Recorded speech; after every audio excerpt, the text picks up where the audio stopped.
جب میں نے یہ مریم نواز کے منہ سے سنا نا کہ نواز شریف میڈ ان پاکستان ہے تو یقین جانیں میں نے بڑا انجوائے کیا اس حوالے سے کہ یہ کیسا میڈ ان پاکستان بندہ ہے کہ جب اس نے اقتدار کرنا ہوتا ہے تو پاکستان آ جاتا ہے اور جب یہ اقتدار میں نہیں ہوتا تو یہ پاکستان سے باہر چلا جاتا ہے. میں نے تو کبھی بھی یہ ہمیشہ میں یہ بات کہتا ہوں کہ نواز شریف پاکستانی ہے ہی نہیں, اس کا پاکستان کے ساتھ کوئی تعلق ہے ہی نہیں. وہ صرف اور صرف پاکستان اس لیے آتا ہے تاکہ وہ آپ کے اوپر اور میرے اوپر حکمرانی کر سکے,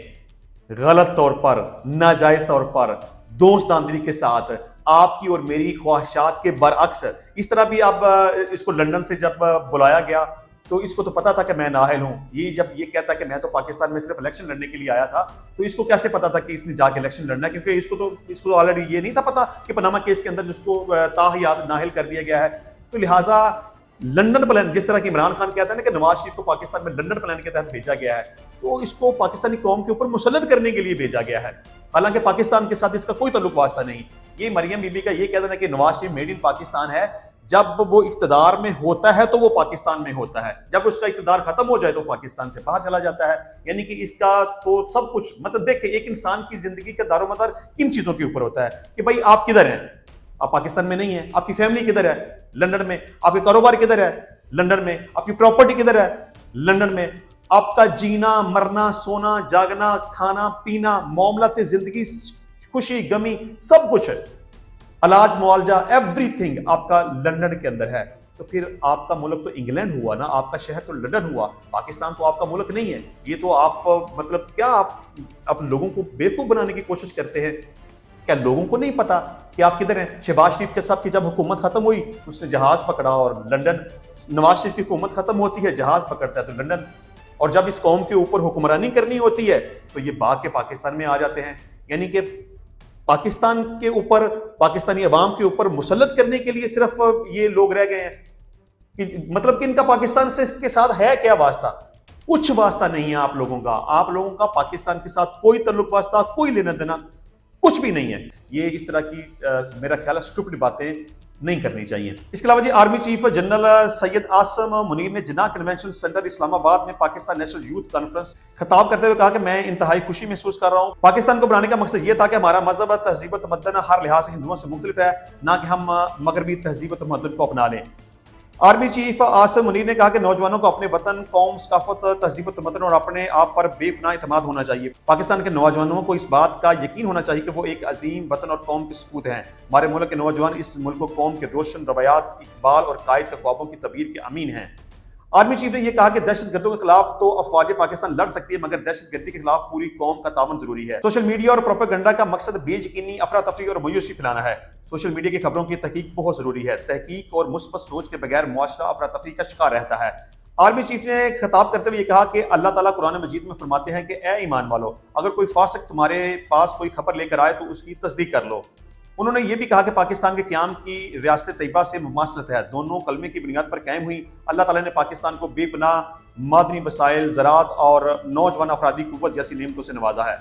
مسلمان مشکل میں صبر اور آسانی میں اللہ کا شکر ادا کرتا ہے. ہماری فوج ہر قسم کے خطرے اور سازش کے خلاف دم تیار ہیں. آرمی چیف عاصم منیر نے کہا کہ پاکستان ہے تو ہم ہیں, پاکستان نہیں تو ہم کچھ بھی نہیں. پاکستان اپنی خود مختاری پر کوئی سمجھوتا نہیں کرے گا. پاکستان کے روشن مستقبل پر کامل یقین اور اسلاف کی میراث کو قائم رکھنا ہے. اس موقع پر طلباء نے خطاب کے دوران پاکستان آرمی زندہ باد, پاکستان زندہ باد اور قائد اعظم زندہ باد کے نعرے بھی لگائے. اچھا جی, آ جاتے ہیں اپنے مین ٹاپک کی طرف. یہ دراصل معاملہ کچھ اس طرح سے ہوا ہے کہ آج تھوڑی دیر پہلے بول نیوز نے ایک خبر بریک کی. میں سمجھتا ہوں کہ میں سب سے پہلے بول نیوز نے جو خبر دی ہے اس کو میں آپ کے سامنے پڑھ کے آپ کو سنا دیتا ہوں. اس کے بعد پھر اس کے اوپر تبصرہ کریں گے کہ آیا کہ یہ معاملہ کیا ہے. دراصل بول نیوز نے یہ خبر دی ہے کہ انتخابی نشان سے محروم ہونے کے بعد پاکستان تحریک انصاف کو ایک اور شدید دھچکا لگ گیا ہے. الیکشن رولز 2017 کے رول 94 کے مطابق آئندہ انتخابات میں آزاد امیدوار کامیابی کی صورت میں اسی سیاسی جماعت میں شامل ہو سکیں گے جسے الیکشن کمیشن نے انتخابی نشان جاری کیا ہو. رولز کے تحت پاکستان تحریک انصاف کے آزاد امیدوار کامیابی کی صورت میں تحریک انصاف میں شمولیت اختیار نہیں کر سکیں گے. سیکشن 94 کے مطابق آزاد امیدوار 3 روز میں سیاسی جماعت میں شمولیت کا اعلان کرے گا. اسی رولز 94 میں وضاحت کی گئی ہے کہ سیاسی جماعت کا مطلب ہے جسے الیکشن کمیشن کی جانب سے انتخابی نشان جاری کیا گیا ہے. اس میں انہوں نے یہ بھی کہا کہ انٹرا پارٹی الیکشن پارٹی آئین کے مطابق نہ کرنے پر پاکستان تحریک انصاف سے انتخابی نشان واپس لے لیا گیا اور اب پارٹی کے امیدوار آزاد حیثیت سے انتخابات میں حصہ لے رہے ہیں۔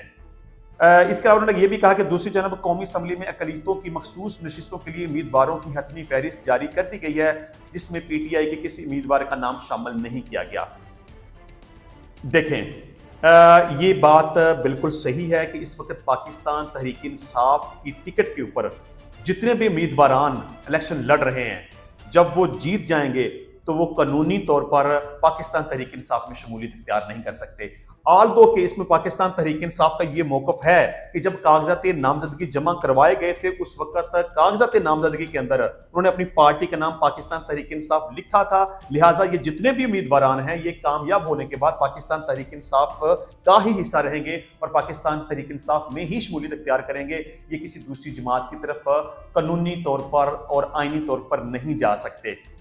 اس کے علاوہ پاکستان تحریک انصاف اپنے طور پر جو بھی حفاظتی اقدامات ہیں، جو بھی پریکاشنری میئرز ہو سکتے ہیں ان کو اختیار کر رہی ہے۔ مثلا کہ امیدواران سے وہ حلف لے رہے ہیں، ان سے قرآن پاک کے اوپر ہاتھ رکھا کے ان کی ویڈیوز بنائی جا رہی ہیں کہ اگر وہ الیکشن میں جیت جائیں گے تو جیتنے کے بعد وہ کسی بھی دوسری پارٹی میں شمولیت اختیار نہیں کر سکیں گے۔ میں آلریڈی بھی اس بات کا خدشہ کافی دفعہ پہلے کر چکا ہوا ہوں کہ امیدواران جتنے بھی اس وقت پاکستان تحریک انصاف کے ٹکٹ کے اوپر الیکشن لڑ رہے ہیں ان کے لیے یہ بڑا مشکل ہو جائے گا۔ جیتنے کے بعد ان کے اوپر پریشر آئے گا، ان کو ڈرایا جائے گا، ان کو لالچ دیا جائے گا، ان کو پیسے کی آفر کی جائے گی، ان کو عہدے کا لالچ دیا جائے گا۔ تو تحریک انصاف کے جتنے امیدوار ہیں وہ جیتنے کے بعد ان کے لیے یہ بہت مشکل ہو جائے گا کہ وہ پاکستان تحریک انصاف کے پاس رہیں۔ وہ زیادہ امکان یہ ہے کہ وہ رولنگ پارٹی کی طرف جائیں گے، وہ پاکستان تحریک انصاف کا حصہ نہیں رہیں گے۔ لیکن اب جو بول نیوز نے یہ خبر بریک کی ہے کہ چونکہ پاکستان تحریک انصاف کے پاس اس وقت ان کا سمبل موجود نہیں ہے، مطلب تحریک انصاف کا جو انتخابی نشان تھا بلہ، اب بلہ ان کے پاس نہیں رہا، مطلب کہ اس وقت نہ تو پاکستان تحریک انصاف کے پاس ان کا انتخابی نشان موجود ہے اور نہ ہی وہ ان کی انٹرا پارٹی چونکہ کل عدم قرار دیے جا چکے ہیں اور نہ ہی ان کا کوئی چیئرمین موجود ہے۔ تو لہٰذا اس صورتحال میں اگر پاکستان تحریک انصاف اپنے امیدواران کی کمپین کرتی ہے، ان کو ٹکٹ ایشو کرتی ہے، ان کے لیے محنت کرتی ہے، ووٹ مانگتی ہے، جس طرح سے عمران خان صاحب نے بھی یہ کہا کہ آپ جتنے امیدوار ہیں گھروں سے باہر نکلیں، کمپین کریں، جلوس کریں، جلسے کریں، ریلیاں نکالیں اور ووٹ مانگیں، اور انہوں نے یہ بھی کہا کہ اگر کوئی بھی امیدوار گھروں سے باہر نکل کے پراپر طریقے سے کمپین نہیں کرے گا تو اس سے ٹکٹ واپس لے کے کسی دوسرے شخص کے حوالے کر دیا جائے گا۔ لیکن الیکشن رولز 2017 کا رول 94 یہ کہتا ہے کہ کوئی بھی امیدوار جو آزاد امیدوار کی حیثیت سے الیکشن لڑ رہا ہے اس کے لیے ضروری ہے کہ اگر وہ کامیاب ہو جائے تو اس نے کامیاب ہو جانے کے بعد 3 دن کے اندر کسی بھی سیاسی جماعت میں شمولیت اختیار کرنی ہے۔ لیکن یہاں وہی 94 کے اندر اس بات کی بھی وضاحت کی گئی ہے کہ سیاسی جماعت کون سی ہوگی، سیاسی جماعت کا مطلب کیا ہے، یعنی کہ سیاسی جماعت کی ڈیفینیشن یہ کی گئی ہے کہ سیاسی جماعت وہ ہوگی جسے الیکشن کمیشن سمبل الاٹ کرے گا، یعنی اس کا کوئی انتخابی نشان ہوگا۔ اگر کسی سیاسی جماعت کا کوئی انتخابی نشان نہیں ہوگا تو وہ سیاسی جماعت کے طور پر اس کو ٹریٹ نہیں کیا جائے گا۔ اس وقت پاکستان تحریک انصاف کی جو صورتحال ہے ان کے پاس تو اپنا کوئی سمبل نہیں ہے، وہ ان کے تو جتنے بھی امیدوار ہیں وہ بالکل آزاد حیثیت سے الیکشن لڑ رہے ہیں۔ تو اس الیکشن رولز 2017 کے مطابق اس کا جو رول 94 ہے، اب اس کے مطابق تو یہی بنتا ہے کہ اب تحریک انصاف کے پلیٹ فارم کے اوپر جتنے بھی امیدوار الیکشن لڑ رہے ہیں اگر وہ الیکشن جیت جائیں گے تو وہ پاکستان تحریک انصاف میں شمولیت اختیار نہیں کر سکتے، کیونکہ تحریک انصاف کے پاس سمبل نہیں ہے۔ ڈیفینیٹلی جب وہ تحریک انصاف میں شامل نہیں ہوں گے تو وہ کسی نہ کسی دوسری پارٹی کا انتخاب کریں گے۔ اب یہاں الیکشن رولز 2017 کا جو رول 94 ہے اس کو میں آپ کے سامنے پڑھ کے، میں نے تھوڑی دیر پہلے فیس بک کے اوپر یہ پوسٹ لگائی کہ کوئی پاکستان تحریک انصاف کی طرف سے جتنے بھی امیدوار اس وقت الیکشن میں حصہ لے رہے ہیں اگر وہ کامیاب ہو گئے تو وہ پاکستان تحریک انصاف کا حصہ نہیں رہیں گے، تحریک انصاف میں شمولیت اختیار نہیں کر سکیں گے۔ تو اس کے اوپر بہت سارے لوگوں نے مطلب کہ بڑی تنقید کی، کس نے کہا کہ میں غلط بیانی کر رہا ہوں، کس نے کہا کہ آپ کے پاس اس بات کا کیا ثبوت ہے۔ تو یہ میں اسپیشلی قانون کا ریفرنس اس لیے دے رہا ہوں اور باقاعدہ طور پر سیکشن میں اس لیے پڑھنے جا رہا ہوں تاکہ آپ سب لوگوں کے سامنے یہ بات کلیئر ہو جائے کہ واقعی ہی تحریک انصاف کے جتنے امیدواران ہیں وہ کامیاب ہو جانے کے بعد تحریک انصاف کا حصہ نہیں رہیں گے، تحریک انصاف میں شمولیت اختیار نہیں کر سکیں گے۔ اچھا جی، یہ الیکشن رولز 2017 کا سیکشن 94 ہے، وہ یہ کہتا ہے کہ for the purpose of this rule the expression political party means a political party to which a symbol has been allocated by the commission. یعنی کہ پولیٹیکل پارٹی وہ سمجھی جائے گی جس کو الیکشن کمیشن سمبل یعنی کہ انتخابی نشان الاٹ کرے گا۔ اب چونکہ پاکستان تحریک انصاف کے پاس انتخابی نشان موجود نہیں ہے، ان کا اپنا چیئرمین موجود نہیں ہے، ان کے انٹرا پارٹی الیکشن کا عدم قرار دیے جا چکے ہیں، اس وقت جتنے بھی امیدوار پاکستان تحریک انصاف کے نام کے اوپر الیکشن لڑ رہے ہیں وہ اگر کامیاب ہو جائیں گے تو وہ پاکستان تحریک انصاف کا حصہ نہیں رہیں گے، وہ کسی دوسری سیاسی جماعت کی طرف چلے جائیں گے۔ میں یہ سمجھتا ہوں کہ عمران خان صاحب کو الیکشن کا باقاعدہ طریقے سے بائیکاٹ کر دینا چاہیے، کیونکہ اس وقت سب سے زیادہ ووٹ بینک پاکستان تحریک انصاف کا ہے۔ اگر عمران خان صاحب الیکشن کا بائیکاٹ کر دیں گے تو میں سمجھتا ہوں کہ آلموسٹ 85 to 90% لوگ پولنگ اسٹیشن کی طرف ووٹ کاسٹ کرنے کے لیے نہیں جائیں گے۔ تو جب اتنی بڑی تعداد پاکستان کے اندر ووٹ کاسٹ کرنے کے لیے نہیں جائے گی تو اس الیکشن کی کوئی حیثیت اور کوئی اہمیت باقی نہیں رہ جائے گی، اور اس الیکشن کو نیشنلی اور انٹرنیشنلی کوئی بھی تسلیم کرنے کے لیے تیار نہیں ہوگا۔ تو انشاءاللہ ملتے ہیں نیکسٹ ٹائم نئی ویڈیو میں نئے ٹاپک کے ساتھ، تب تک کے لیے اجازت دیجیے، اللہ حافظ۔